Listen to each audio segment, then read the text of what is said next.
morning class. I'm an economics teacher and today is 26th of June. In the last video, we began with what are the government measures or what are the government steps to improve the agricultural production. We began with the first step. Today, we'll see the rest of the steps. The second step is technological measures. What were the technological improvements in the agricultural line or agricultural production line? There were some intensive methods were used. I'll just read the points and explain you. The government of India initiated a number of technological measures to raise the agricultural productivity. Since the mid-1960s, mid-1960 is an important era, is an important year in the development of agricultural sector. Because during the mid of 1960s only or 1965 onwards, the Green Revolution was emphasized, Green Revolution was taken in. Some measures were undertaken to introduce modern methods of cultivation in Indian agriculture. Now there were certain modern methods that were applied in order to improve the agricultural conditions of the farmers. In view of the limited availability of agricultural and intensive cultivation was emphasized. Intensive cultivation was the first step which was emphasized. Now what is intensive cultivation? Under intensive cultivation, more and more of laborers and capital is applied to a given piece of land to obtain more of output. Intensive cultivation is basically when more and more of laborers are employed, when more and more of capitals are employed in order to obtain a better output, in order to obtain more of the output, in order to obtain a good crop. That is called intensive farming or intensive cultivation. So technological measures were basically emphasized on or basically focused on intensive cultivation. Now intensive cultivation became possible only through technological upgradation. It was not possible through the old methods that our farmers have been using, but all the modern methods should be applied. Then only intensive cultivation could become a reality. These technological upgradation consisted of better irrigation facilities. There are certain methods or there are certain points that we need to understand. When we talk about the intensive cultivation means upgradation of technology. Technology of which kind? That it says that upgradation consisted of better irrigation facilities, use of HYV seeds. HYV is high yielding variety seeds. High yielding variety seeds in which less amount of seed, more production can be expected. It requires less water, less heat, but product is very good, of very good quality. Increase availability of chemical fertilizers and improve agricultural implements. All those factors which actually contribute in the production of agricultural produce is basically the sum total of intensive cultivation. Intensive cultivation actually relates to upgradation of technology. What is technology? Which can help to produce more in less of time. The third point is agricultural subsidy policy.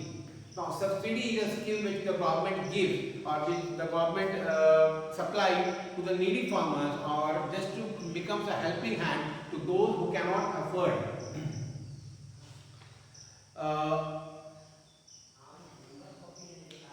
The definition of subsidy is a subsidy is a benefit given to an individual or an institution.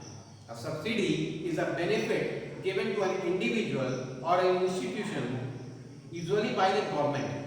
It is usually done by the government only.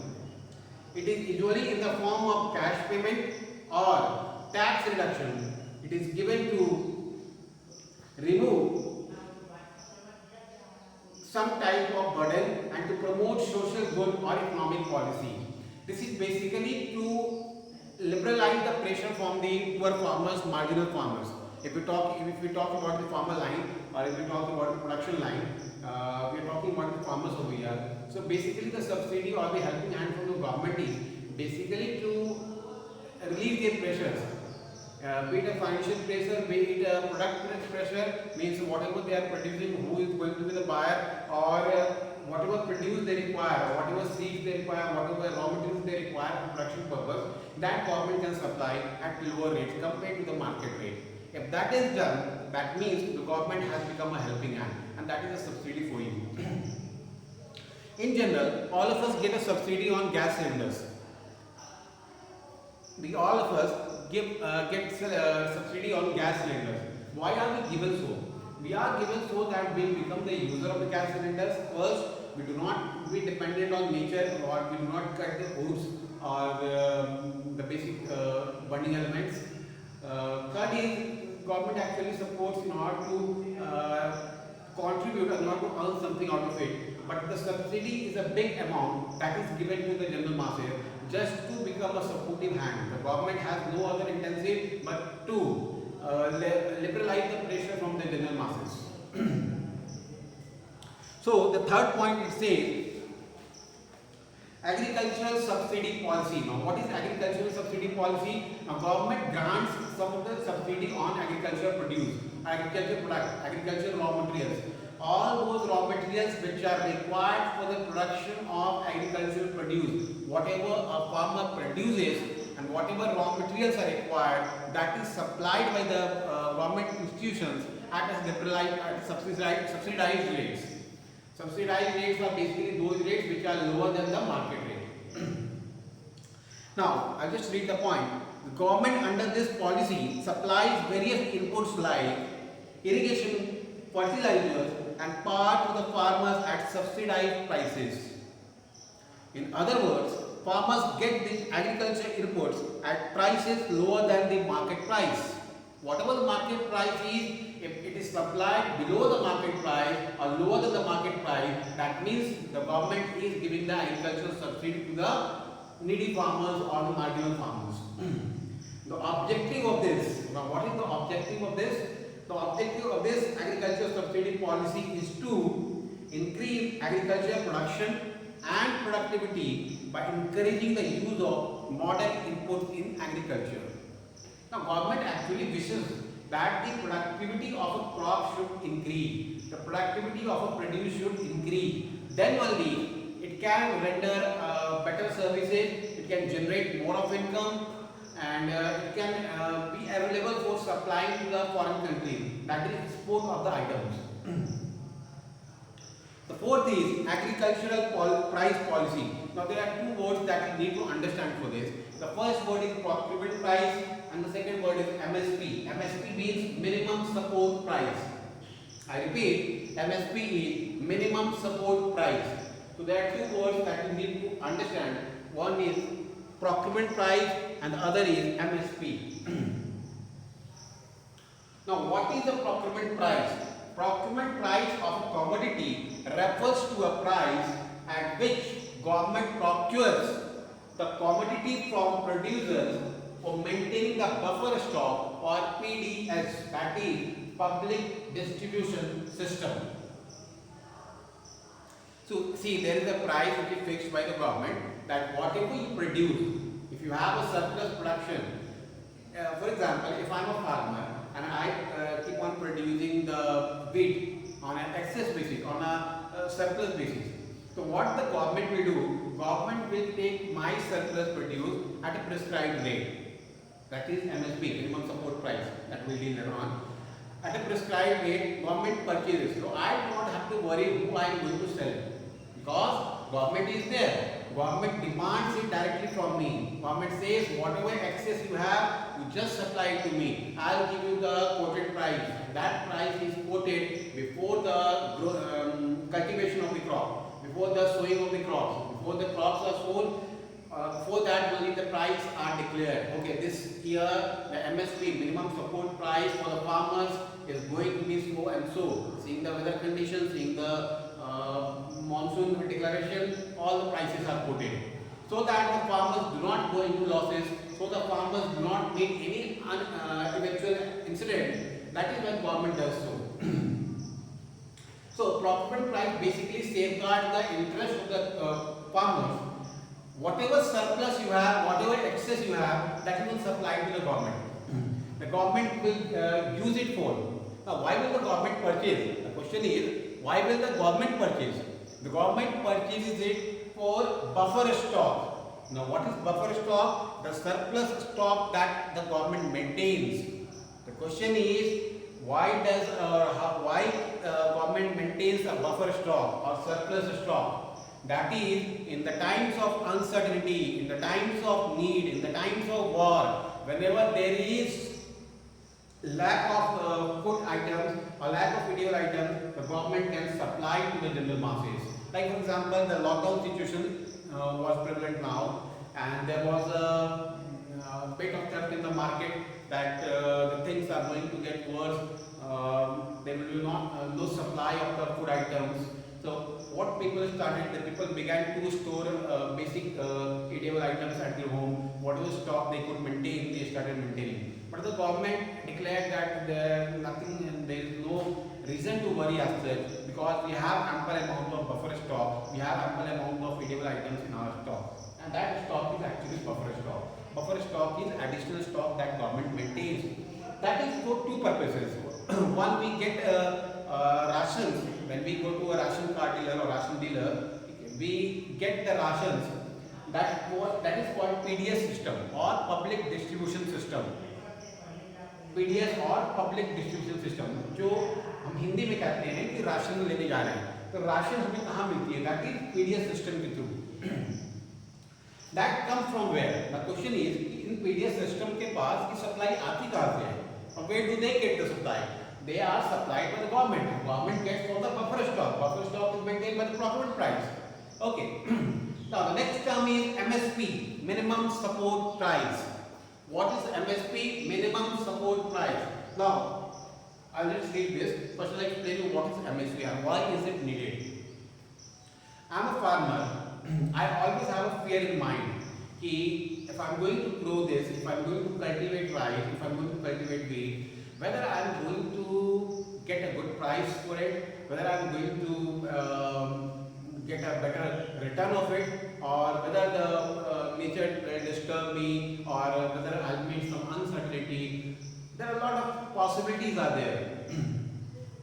Lot of possibilities are there. So this probability, whether it will be in my favor or against me, okay, that probability is solved by MSP. That is minimum support price. Now the government declares before the sowing season. Now the sowing season has begun, the monsoon have arrived everywhere. So the farmers are busy in sowing now. Before the sowing begins, before the monsoon arrives, what government does? Government declares a MSP. That is minimum support price. So okay, seeing the weather condition this year, what is the assumption of the weather that this year we are going to have so and so rainfall, so much amount of rainfall, or there is going to be a lack of rainfall, whatever condition it is, the government will declare everything. So this year we have decided that this is the price that we are putting. This is the price we are declaring. This is your minimum support price. If you are not able to sell in the market, if no one is ready to purchase it, and therefore you make MSP price, that is minimum support price. Minimum price you will get this. Minimum I am going to pay you this. So as a farmer I am released now. As a farmer I have a big relief now that okay, if no one buys it, I have a government with me who is ready to purchase. So MSP is an agricultural product price set by GOI is Government of India. GOI means Government of India. It is an agricultural product price set by Government of India to purchase directly from the farmer.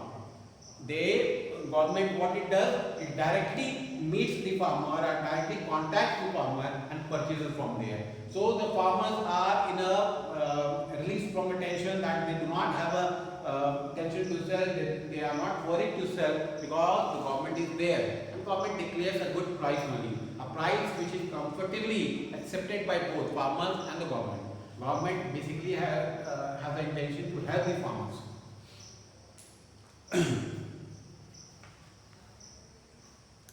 Okay. So agriculture price policy, fourth point is to ensure fair returns to farmers, the government started fixing the minimum support prices and procurement price for a number of agricultural commodities like wheat, paddy, etc. Minimum support prices are fixed so as to ensure that prices of agricultural commodities should not fall below these prices. Government declares this is the minimum one, minimum support price. No price should go below this. This is what government declares. If no matter if there is no buyer, I am there for you. So we confirm that I will purchase it. This is the minimum price that I am quoting. I will not purchase it below this. The government remains ready to buy food grains at these declared minimum prices. The Commission for Agricultural Cost and Prices was established by the government for this purpose. Now there is a government body CACP, the Commission of Agricultural Cost and Prices. It is a body which actually declares MSP every year. MSP is declared by the government. So which body declares? That is CACP. Okay, next point is, fifth point is institutional credit. Institutional credit. We are talking about the measures that the government takes to improve the agricultural conditions, to improve the agricultural productions. So in this, the next point is institutional credit. Institutional credit is basically the credit facilities that is supplied to the general farmers, to the needy farmers. Now farmers, whenever before the sowing season, they are in need of funds. They want to purchase the basic raw materials, basic inputs for production. So they require fund, they require money. Now, where to go? If I am a farmer, this is my first year, I do not have any reserve, and if I want to sow something, if I want to cultivate something, if I want to produce something, I need some sort of funds. From where will I get the fund? There are two sources. Either if I have a reserve, but in my case I don't have a reserve. Second is I will have to be with some money lenders. Now, whenever I go to a money lender, what he does, he charges some sort of extra amount, extra interest from me. So, in order to protect myself, I am going to a right person who gives me the amount, who gives me the loan, but at the prescribed rate, at the right rate. He does not overcharges me. So, in order to meet this need, I need to go to a institutional credit, a credit institution which is renowned, which is supported, or which is authorized, which is regulated by the government of India. For that, I need to go to banking channels. The banking channel is basically to support the lower group farmers, support the marginalized farmers. That is why even in the remote areas, Grameen banks are set up. In our case, in this area, we have Jharkhand Grameen Bank. Why is it so? Grameen banks are basically run by the main banks because it is a subsidiary of main bank, that is Bank of India. Earlier it was from Bank of India, now it is from State Bank of India. So they are basically the helping hand. They are to support the local people or the local farmers so that their fund needs, their basic money needs are fulfilled. Whenever they are in need, whenever they are in requirement of fund, they can go and get the fund at a prescribed rate, at a regulated rate. They do not have to pay a hefty amount. For example, if I go to a money lender and I take some amount from him, he charges let's say around 15% per annum. 15% is the rate that he charges from me. When I go to a bank, to a banking channel, when I get the fund, the bank charges from me 7 to 8%.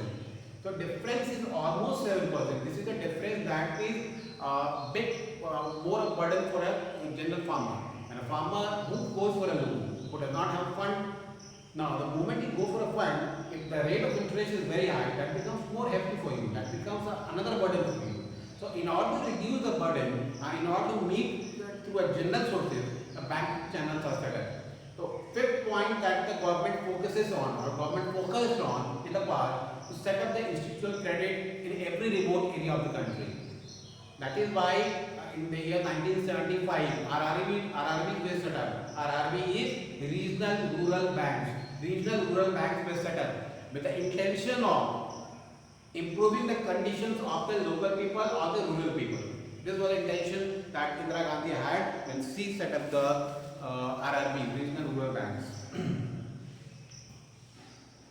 Okay. The sixth point is improvements in agricultural marketing. There were certain improvements were required in marketing even. A product is good only when it is sold. If you don't know how to sell, if you don't know how to promote, if you don't know how to find a consumer, if If you don't know how to find a customer, that means you are not a good seller. Unless and until your product is recognized, your product is valued, it does not matter what you produce. So your product can only be valued when there is a market for it. So next concept or next focus of the government was on creating an agricultural market. Regulated markets were set by the government to ensure reasonable price to farmers for their produce. Whatever they produce, reasonable price should be paid for that. No one should take it at lower price, and no one should bluff the farmers by taking it at minimum price or by taking it at lower prices. So that was the intention, that a good price should be paid to the farmers, needy farmers. Second was cooperative marketing societies had also been established. These societies sell the produce of their members at reasonable price. They also make arrangements for essential imports for their members. Now, cooperative marketing societies. What is it? Cooperative marketing society is basically a society which is created by different farmers and they elect a head over there.